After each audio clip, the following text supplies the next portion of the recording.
Bismillahirrahmanirrahim.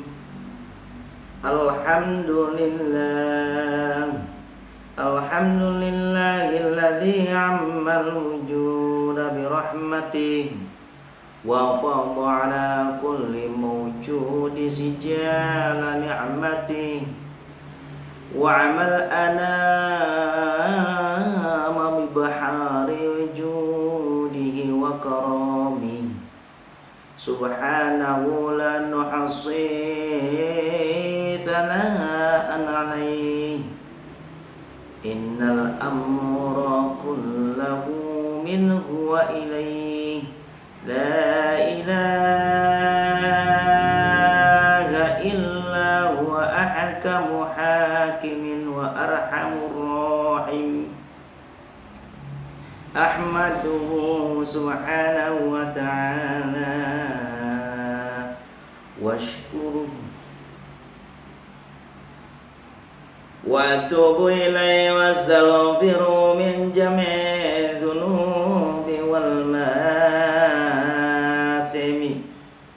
wa asyhadu an la ilaha illallah wahdahu la syarika lahu syahadatan man amana billahi wa malaikatihi wa kutubihi wa rusulihi wa asyhadu anna sayyidana Muhammadan abduhu wa rasuluhu an-nabiyul awwal alladzi likulli hammin ma jaa wa mustajar ila akhir amma ba'd. Wa qala Allah ta'ala fil Qur'anil Karim a'udzu billahi minasy syaithanir rajim. Bismillahirrahmanirrahim. Inna syaitana lakum aduwwun fattakhidhuhu aduwwan.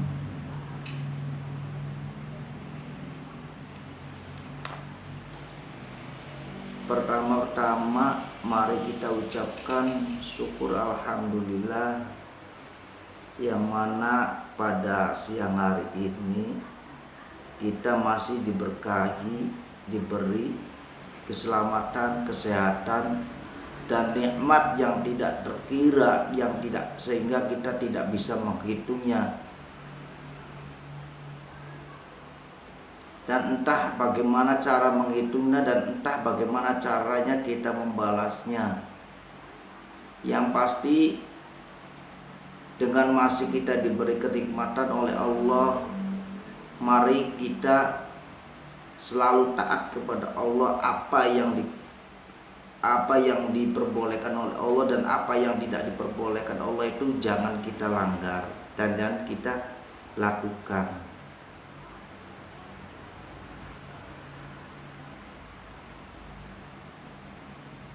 Yang kedua, sholawat serta salam kami limpahkan kepada junjungan kita baginda Rasulullah sallallahu alaihi wasallam. Mari kita bersama-sama mengucapkan atau mengagungkan asma-Nya baginda Rasulullah atau sholawatnya kita limpahkan kepada junjungan baginda kita Rasulullah sallallahu alaihi wasallam. Allahumma sholli ala habibika sayyidina Muhammad Nabil ummi wa ala alihi wa ashabihi wa barik wa sallim ajma'in.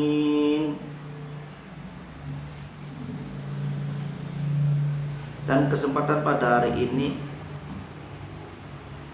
saya akan coba menguraikan janganlah kita menjadi teman setan.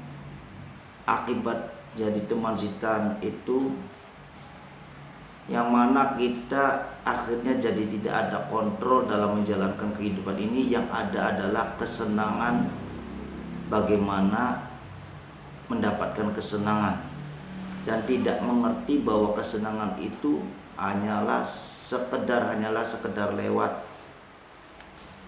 dan akibat dari kesenangan itu yang lupa akan kontrol, maka orang itu tidak mengingat bahwa kita itu pasti ada akhirnya.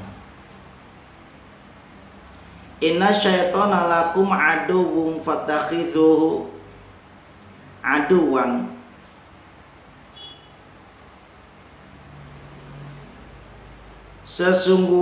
Sesungguhnya syaitan itu adalah musuh kita, atau syaitan itu yang menginginkan kita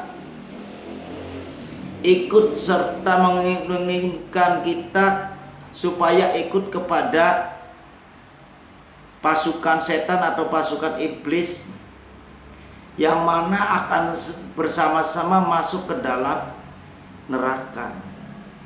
Dan itu pun dilakukan dengan cara seperti apapun, dengan cara berbagai apapun.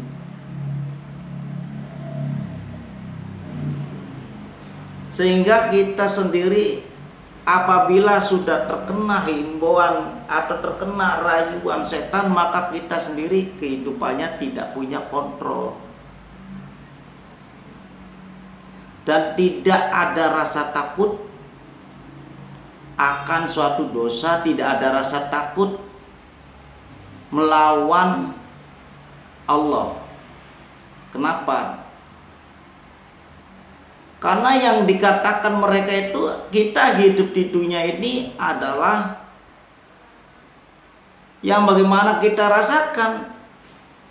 Kita hidup di dunia itu untuk mencari kesenangan dunia. Jadi kalau kita mau mencari agama atau mencari akhir itu kelihatannya tidak ada, tapi kenyataannya ada. Maka mereka orang yang tidak punya kontrol apabila dia punya kekayaan yang sangat luar biasa. Kekayaannya itu hingga ratusan miliar. Kalau disuruh mengeluarkan zakatnya, zakat malnya 2,5% aja, itu berat. Kenapa beratnya? Karena secara hukum syar'i, secara hukum Islam, orang Islam itu mempunyai kewajiban untuk mengeluarkan zakat malnya, yaitu 2,5%. Kalau 100 miliar saja sudah berapa miliar yang akan dikeluarkan. Tapi kalau melihat dari secara hukmiyah, dari hukumnya, maka hukum itu tidak memperlihatkan adanya aturan, dan hanya didengarkan. Mereka tahu mendengarkan, mereka iman tapi tidak mengimani.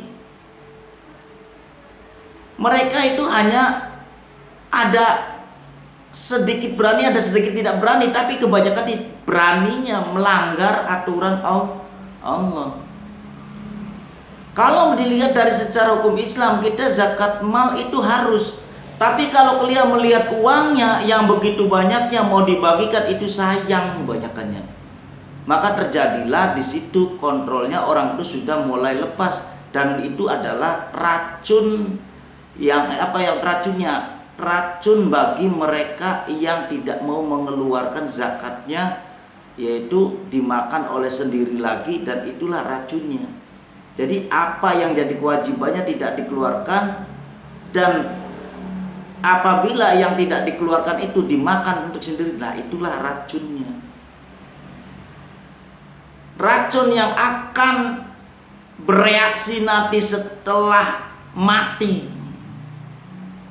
Setelah mati di mana reaksi nanti? Di kuburan. Reaksi di mana lagi nanti? Setelah yaumul ba'ats. Maka disitulah akan ada reaksi, yaitu adalah reaksi pembalasan akibat dari melanggar hukum Islamnya. Mereka orang-orang yang ada di pemerintahan, mereka ada orang-orang yang mempunyai titel tinggi, mereka yang mempunyai kekayaan yang sangat luar biasa, yang merasa dirinya orang Islam, dan dia sendiri menghasilkan sesuatu uang yang banyak ratusan miliar. Apabila dia tidak mengeluarkan, maka rasakan akibatnya. Akibatnya itu rasakan. Karena di sini dikatakan sesungguhnya setan itu memang benar-benar mencari teman untuk masuk ke dalam neraka. Maka kita sebagai orang-orang Islam yang mempunyai kesadaran dan mau menyadari, hati-hatilah dalam bab mencintai keduniaan. Karena apa?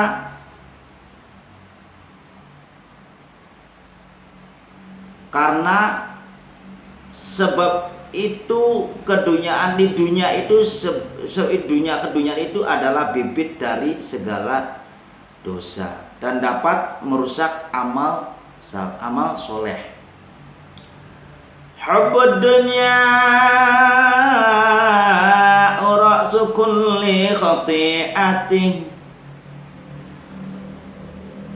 Hubbud dunya bagi orang yang mencintai dunia, pokoknya orang itu senang dengan bab keduniaan.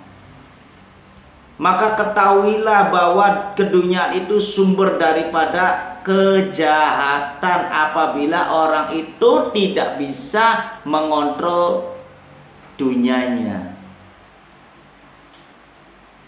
Dan saat ini lagi terjadi akibat dari mencintai keduniaan, orang itu jadi lepas kontrol.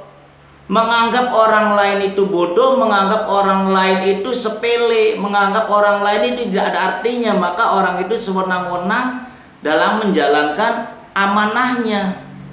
Dan itu amanah yang aslinya dari siapa untuk siapa dan harus diberikan siapa itu tidak ada artinya lagi. Yang ada adalah saya senang, saya suka, saya mau. Yaitulah kalau orang yang lepas kontrol.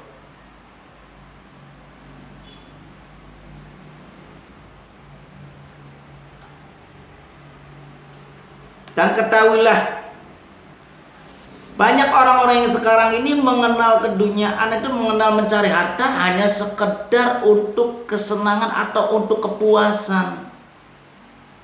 Dan kadangkala dia tidak menyadari apa yang didapatkan itu disedekahkan. Apa sedekahnya seperti apa?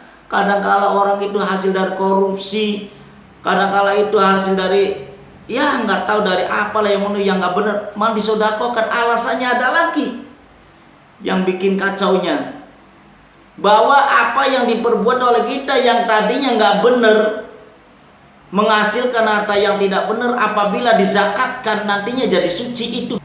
Itu nggak benar namanya. Sesuatu yang kotornya tetap aja kotor karena menghasilkannya dari kotor. Maksudnya apabila di situ kita mencari harta itu dengan secara hukum apapun kita benar, tapi tetap kita melakukan zakat mal karena kita tidak tahu apakah musabibanya itu sebabnya dari mana, kita tidak tahu. Yang penting kita bekerja dengan cara halal. Bukan kita sengaja kita dari korupsi, bukan sengaja kita dari kesewenang-wenangan mendapatkan uang akhirnya menjadi bisa suci hartanya. Nggak bisa. Itu yang bisa itu yang bekerjanya dengan cara benar dan menghasilkan sesuatu yang benar, dan orang itu tetap mengeluarkan zakatnya untuk membersihkan zakat malnya karena tidak tahu. Kayak seperti di doanya, seperti doa salat duha, wa in kana haraman fatahirhu, dan apabila ada rizki saya yang diharamkan atau rizki yang haram, maka fatahirhu, minta disucikan.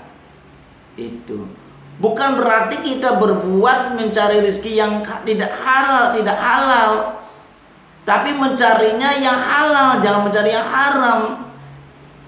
Dan disinilah kesempurnaannya. Sudah kita mencari rezeki yang halal, tapi tetap minta, ya Allah, apabila ada rezeki yang haram karena kita tidak tahu, minta disucikan, dibersihkan. Bukan kita sengaja mencari rezekinya haram, bukan, itu nggak boleh. Jadi Kalau orang itu pengen kaya, boleh pengen orang kaya, tapi mencarilah harta itu dengan cara yang benar. Nah, baginda Rasulullah tidak melarang. Silakan Anda pengen kaya, mencintai dunia, nggak apa-apa. Seperti Nabi Sulaiman, silakan. Dan seperti sahabatnya baginda Rasulullah yang kaya-kaya, silakan, boleh, tidak dilarang. Tapi bukan berarti kita itu adalah kaya diatur oleh kekayaan itu sendiri, tapi kekayaan itulah yang diatur oleh kita. Karena apa? Karena kitanya memakai dengan sistem ilmunya, ilmu agama. Apabila ada orang yang mencari kekayaan tidak disertai dengan ilmu agama, maka disitulah tidak ada keseimbangan. Yang adanya apa? Kita akan terus menerus menjaga kekayaan karena kita takut kehilangan, takut ini, takut itu, takut apalah itu. Tapi bagi orang yang mempunyai ilmu, dunia itu adalah titipan. Jadi kita tidak pusing, justru kitanya sendiri yang akan dijaga oleh ilmu kalau kita kaya ilmunya.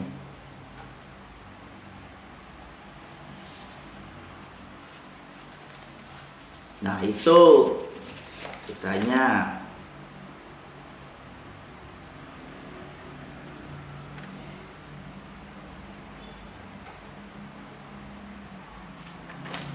Dan jangan sombong apabila Anda semua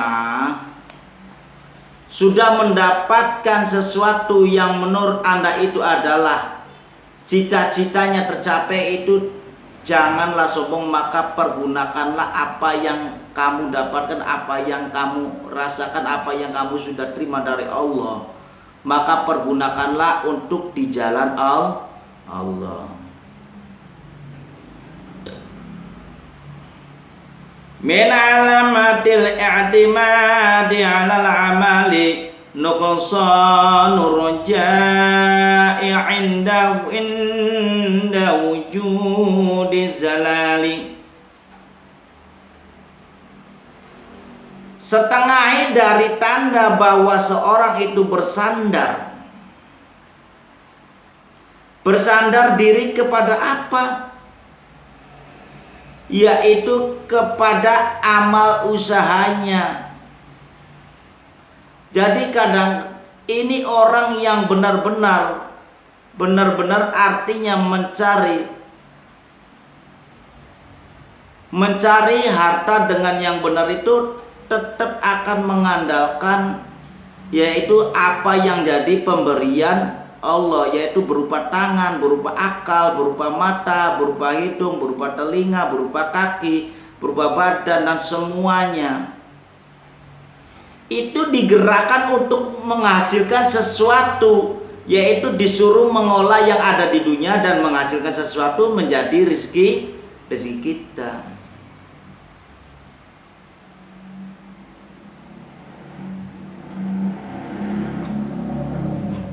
Dan apabila orang itu merasa sombong, dia merasa bisa berusaha, dia bisa menghasilkan, dia bisa merasakan apa yang dia rasakan itu adalah hak milik sendiri, maka disitulah akan terjadi suatu perubahan yang tadinya sesuatu itu yang tadinya adalah barokah tidak menjadi barokah karena orang itu sudah merasa memiliki dan merasa dia itu bikin sendiri dan segala sesuatunya menghasilkan dari dirinya sendiri.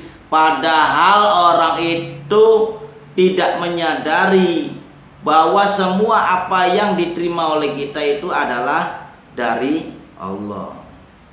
Maka orang yang sombong kayak begitu, maka disitulah ujub. Maka rahmatnya itu, rahmat hasil dari kerjanya itu akan dikurangi menjadi sesuatu yang tidak baik, yaitu tidak barokah.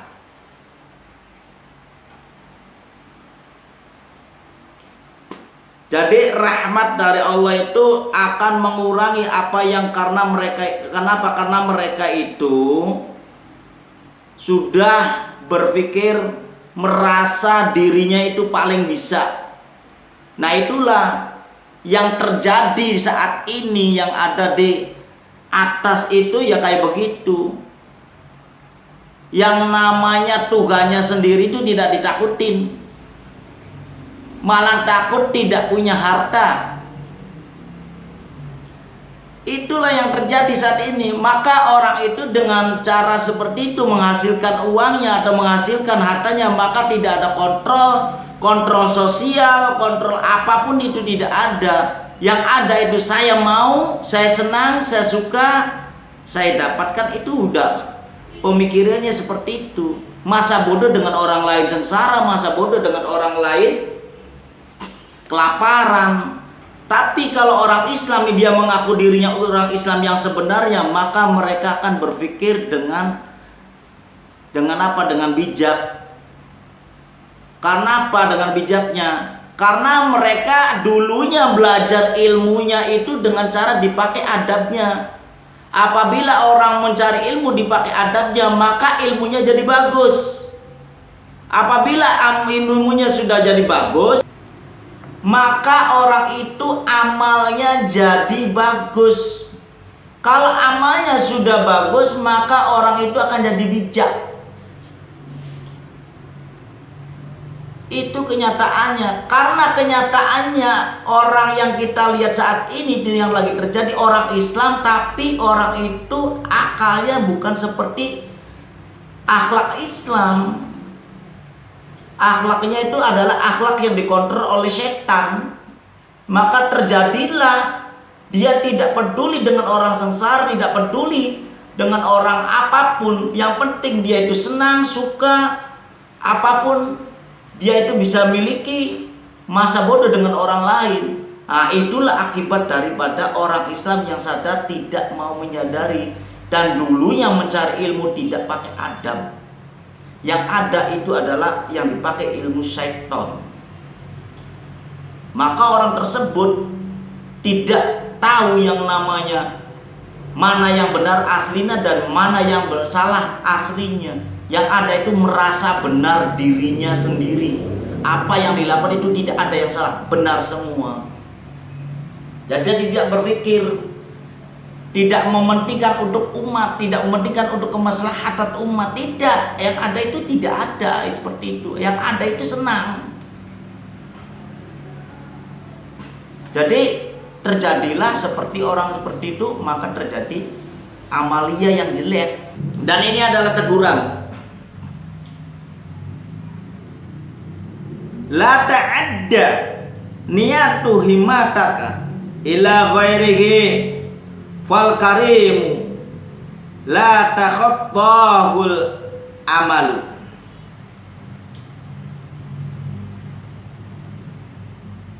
Ini peringatan buat Anda atau buat kalian semua, buat ente-ente semua. Jangan melanggar. Ingat. Jangan melanggar melampaui niat tujuanmu yang ngakunya awalnya sebelum jadi itu adalah tujuannya adalah ingin jadi orang yang berguna untuk umat, agama dan negara bangsa ini, atau untuk siapapun. Tujuan utamanya yaitu adalah untuk kebaikan. Dan itu jangan kamu langgar.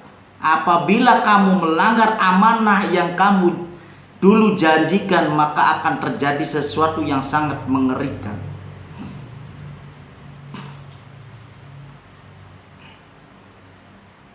Niat tujuanmu itu sangat luar biasa. Kalau awal kita lihat, kita semua orang yang di saat orang-orang pengen ada sesuatu, orang yang lagi terpuruk, orang yang lagi punya hajat maksud, apabila saya nanti dikabulkan saya begini, apabila saya nanti jadi saya akan berbuat seperti ini, nanti ini akan dibangun untuk keagamaan, untuk dibangun sesuatu yang untuk kemaslahatan umat.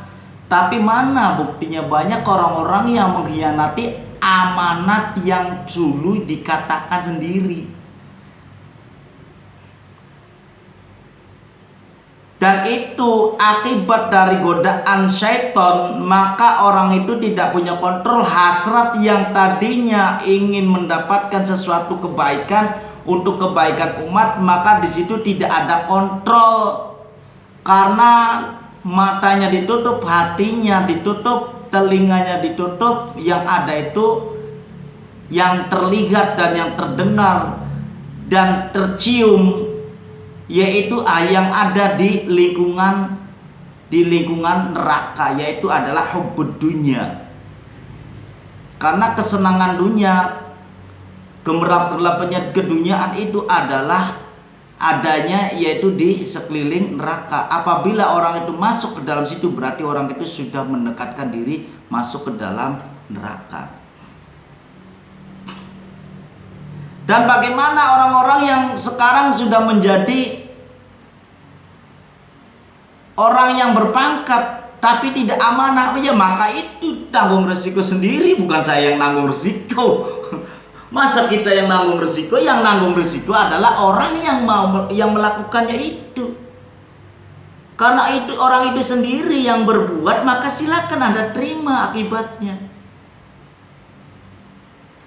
Jadi apabila ada orang yang mengatakan bahwa kamu mendukung begini, saya tidak mendukung. Saya tidak mendukung. Mereka itu didukung untuk sesuatu yang benar, karena niatnya benar. Apabila setelah jadi dia melanggar, itu salahnya sendiri.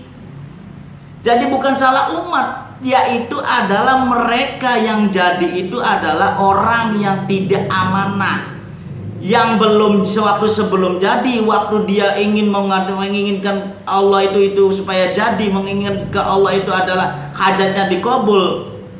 Tapi kenyataannya orang seperti itu begitu jadi, begitu dikabul oleh Allahnya, orang itu melanggar. Dan itu bukan salah kamu, yaitu adalah salah dia sendiri. Dia itu adalah orang-orang munafik. Tuh. Amanatnya itu selalu dikhianati dirinya sendiri. Ngeri itu, hati-hati. Bagi mereka yang berbuat seperti itu, maka bersiap-siaplah.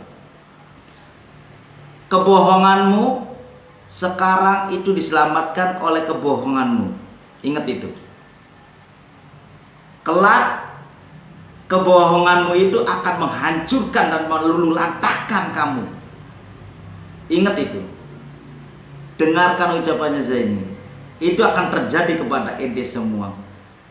Jadi bagi ente yang tidak amanah, sekarang selamat, yaitu diselamatkan oleh kebohonganmu. Tapi ingat kelak, hati-hati, maka kebohonganmu akan menghancurkanmu dan meluluhlantahkan dirimu, dan hidupmu akan jadi nista. Dan tempatmu di kuburan, kalau kamu pengen minum, maka minumlah nanah yang sangat luar biasa baunya. Dan disitulah siksa yang sangat mengerikan. Itu siksa pertama, yaitu adalah kamu menjelang mau kematian. Kedua, dalam kubur kamu akan disiksa. Nanti yang lebih mengerikan lagi, setelah kamu ditanyakan di jauh, dikumpulkan di jauh bahas, maka di neraka itulah kamu akan dipertanyakan. Maka kamu akan masuk ke dalam neraka. Silakan kamu berlihat.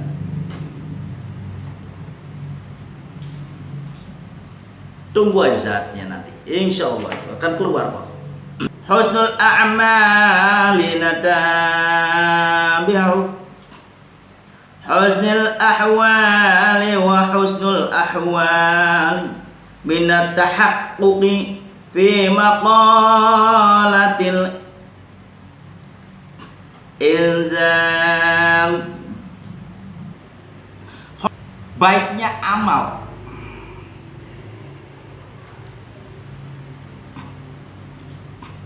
baiknya amal perbuatan itu sebagai hasil dari baiknya budi hati ente. Kalau hati ente itu bagus, maka menghasilkan sesuatu yang luar biasa. Dan baiknya hati itu sebagai hasil dari kesungguhan ente. Kesungguhan yang seperti apa? Kesungguhan yang benar-benar istiqomah. Istiqomah ke siapa? Istiqomah mengagungkan asmanya Allah. Jadi begini, apabila ente mengerjakan sesuatu yang baik, maka asalnya ente itu ada niat, yaitu dari hati ente yang baik. Kalau ada niat yang baik, maka menghasilkan sesuatu baik. Apabila niatnya itu hanya kamuflase, maka adanya menghasilkan riya.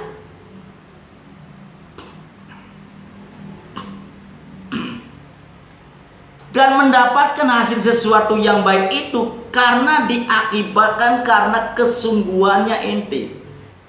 Yaitu asalnya dari angan-angan niatnya ente ingin dijadikan kenyataan, maka Anda itu bekerja dan bekerja menghasilkan sesuatu, akhirnya ente punya niatan baik. Apakah niatan itu baik? Contohnya sodako. Dulu ente nggak punya uang, sekarang punya uang. Dari mana? Yaitu dari perjuangan ente bisa menghasilkan sesuatu. Semua itu adalah yaitu dari Allah.